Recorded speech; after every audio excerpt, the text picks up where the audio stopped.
सर्वप्रथम आपके माध्यम से पुणे सभी बिहार वासियों को, सभी वोटर्स को, सभी मतदाताओं को हम ये अपील करना चाहते हैं आयोग की तरफ से कि बहुत तैयारियां हमने की हैं और कर रहे हैं। आप वोट देने जरूर आएँ।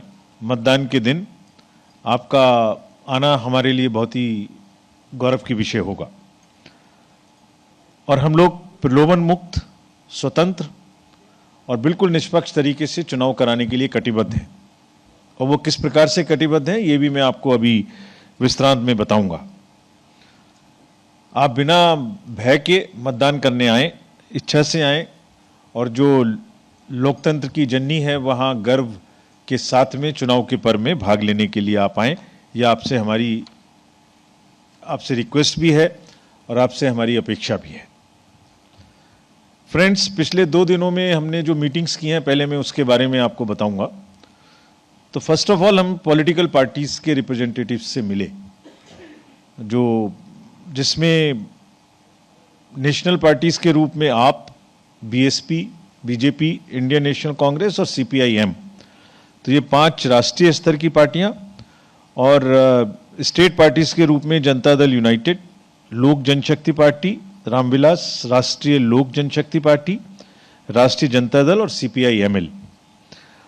तो आप जानना चाहेंगे कि इन लोगों ने हमसे क्या कहा, और हमारा भी ये ड्यूटी बनती है कि आपको बताएं कि उन्होंने हमसे क्या अपेक्षाएं रखी। और फिर मैं आपको पूरे अपने संबोधन के दौरान ये भी बताऊंगा कि उनके बारे में हम क्या करने जा रहे हैं, और आप ही के माध्यम से उनको उत्तर भी दूंगा। तो कुछ दलों ने पहले कहा कि बिहार में जो मतदाता सूची बनी है उसमें जो नाम डिलीट हुए हैं उनके बारे में आयोग पूरी तरह से आश्वस्त हो ले, और अगर कहीं कोई कमी है तो उसको ठीक कर ले। पहला उनका ये कहना था। दूसरा इसी विषय में कहना था कि जो वोटर्स के नाम जुड़े हैं, जो अच्छी भारी मात्रा में नाम जुड़े हैं, उनको वोटर कार्ड बहुत जल्दी से जल्दी उनके समय उनके पास में पहुंच जाए। Next point they mentioned was कि सभी मतदान केंद्रों पर अर्धसैनिक बलों की पर्याप्त मात्रा में प्रतिनियुक्ति की जाए ताकि चुनाव निर्भय और निष्पक्ष माहौल में हो सके। उनका यह भी कहना था कि 72 घंटे से पहले जब चुनाव के, उस समय में गश्ती और सुरक्षा की कार्रवाई को बढ़ाया जाए ताकि कोई भी प्रलोभन या कोई भी लॉ एंड ऑर्डर की समस्या पैदा ना हो। गर्भवती महिलाओं और सीनियर सिटीजन्स को मतदान केंद्र पर विशेष उपलब्ध सुविधा कराई जाए ताकि they have a convenience in voting. This was another demand from the parties. कुछ पार्टीज ने कहा कि आप मतदान केंद्रों में ऐसी व्यवस्था कीजिए कि जो 1500 के करीब वोटर्स हैं तो या तो उनको घटाएं या व्यवस्था ऐसी करें जिससे उनको असुविधा ना हो। जो लोग डुप्लीकेट वोट देने के लिए किसी दूसरे का वोट देने आते हैं उन पर सख्त से सख्त कार्रवाई की जाए। Impersonation should be arrested. This is what was the another demand of the political parties.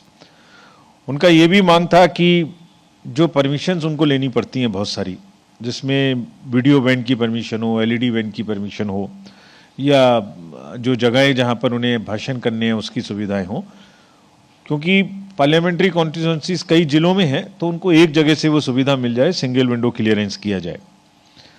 एक पॉलिटिकल पार्टीज ने यह भी कहा कि उनको सिर्फ 5 गाड़ी मिलती हैं नेशनल लेवल, स्टेट लेवल पे, तो इनकी संख्या कम है।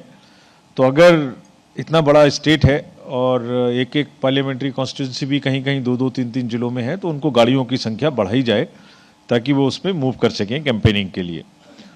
एक और मांग पॉलिटिकल पार्टीज ने की कि जो पोलिंग एजेंट्स और उनके ऑथराइज एजेंट्स हैं, जो पोलिंग एजेंट्स पर दस्तखत सिग्नेचर करके देते हैं, उनका सिग्नेचर कभी कभी पोलिंग स्टेशन पे नहीं पहुंचता और शुरुआत हो जाती है शुरू करने में इलेक्शंस को। तो जो ऑथराइज सिग्नेटरीज हैं, चाहे कैंडिडेट हों चाहे उनके द्वारा अप्रूव्ड ऑथराइज्ड पर्सन हो, उनका सिग्नेचर्स उपलब्ध रहें हर बूथ पे, तो देर नहीं लगेगी। एक और मांग थी उनकी कि जो सेंट्रल ऑब्जर्वर्स आएंगे वो सबको उपलब्ध रहें, उनके फ़ोन नंबर्स, उनके रहने की जगह, उनका एक फिक्स्ड स्थान हो ताकि कम से कम उस समय पर जरूर मिल सकें। बहुत सी पार्टीज ने ये भी अनाउंस किया कि ये भी रिक्वेस्ट किया कि जो पोस्टल बैलेट्स की गिनती है वो पहले शुरू की जाए और समय ख़त्म की जाए। उनकी ये भी मांग थी कि ईवीएम्स कहाँ पर यूज़ होंगी, किस डिस्ट्रिक्ट में कितनी ईवीएम्स हैं, उसका किस पोलिंग स्टेशन पे कौन सी ईवीएम जाएंगी, इसमें उनको सूचना मिलनी चाहिए और उसको ईवीएम्स का नंबर जो पीछे लिखा रहता है वो नंबर भी मिले ताकि वो मिलान कर सकें अगर उन्हें कोई शक हो तो।